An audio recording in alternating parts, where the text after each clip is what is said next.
There are moments in fashion where lineage matters more than chronology, where two houses, born from entirely different geographies, histories, and cultural pressures, begin to speak to one another, not through collaboration, not through branding, but through shared conviction. Guo Pei and Schiaparelli exist in that rare space. This is not a meeting of aesthetics. It is a meeting of values. Both houses reject the idea that beauty should be quick. Both refuse to make elegance effortless. Both insist, quietly and stubbornly, that art must ask something of the body, the viewer, and the maker. Guo Pei does not emerge from trend cycles. Her work is rooted in a lineage where craft is inheritance, where embroidery, metalwork, structure, and symbolism are not decorative skills, but cultural memory. Her designs carry the weight of imperial tradition, of dynastic scale, of a history where clothing was never casual and never neutral. In this world, beauty was labor, time was visible, and skill was sacred. Guo Pei's work inherits that gravity. Thousands of hours are not excess. They are devotion.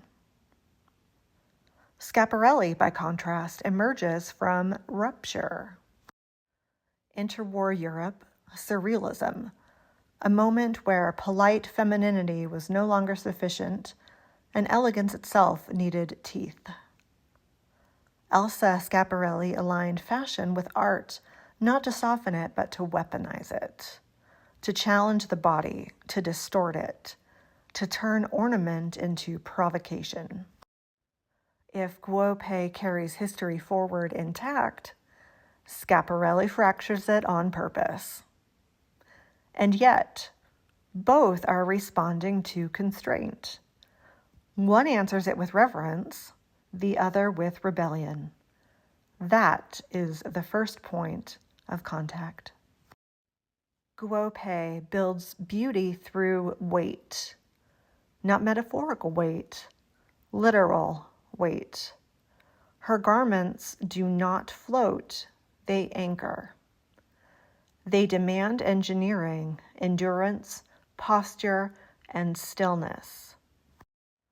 They ask the body to slow down, to carry meaning rather than perform ease.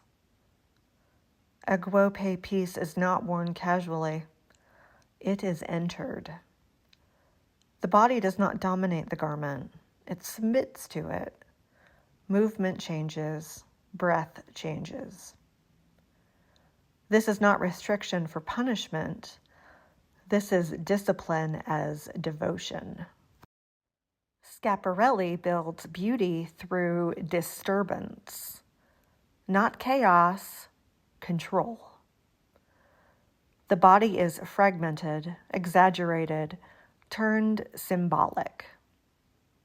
Anatomy becomes ornament. Surrealism becomes precision.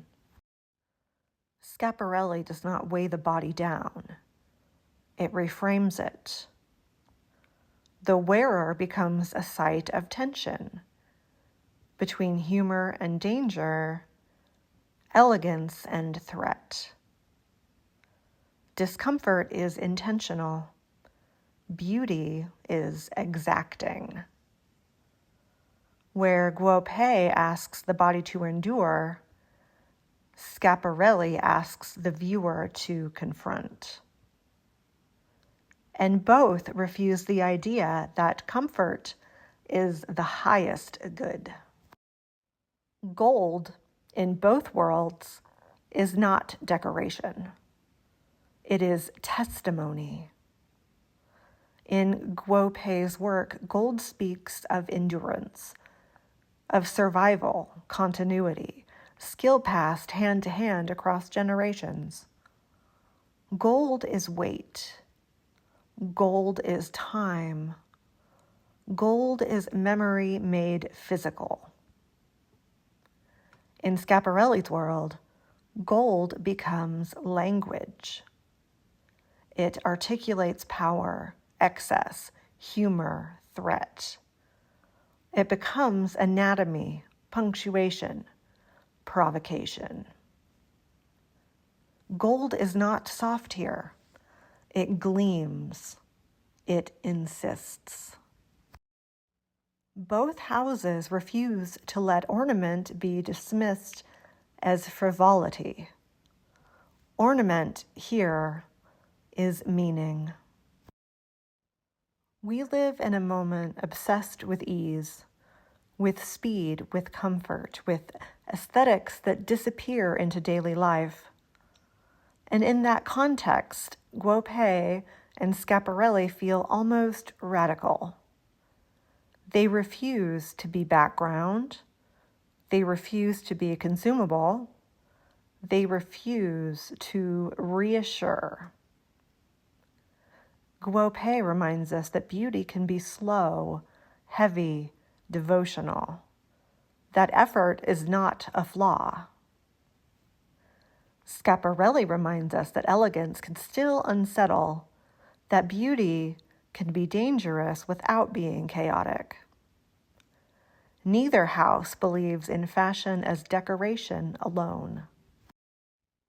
They treat the body as sacred ground, not to be simplified, not to be erased, but to be transformed.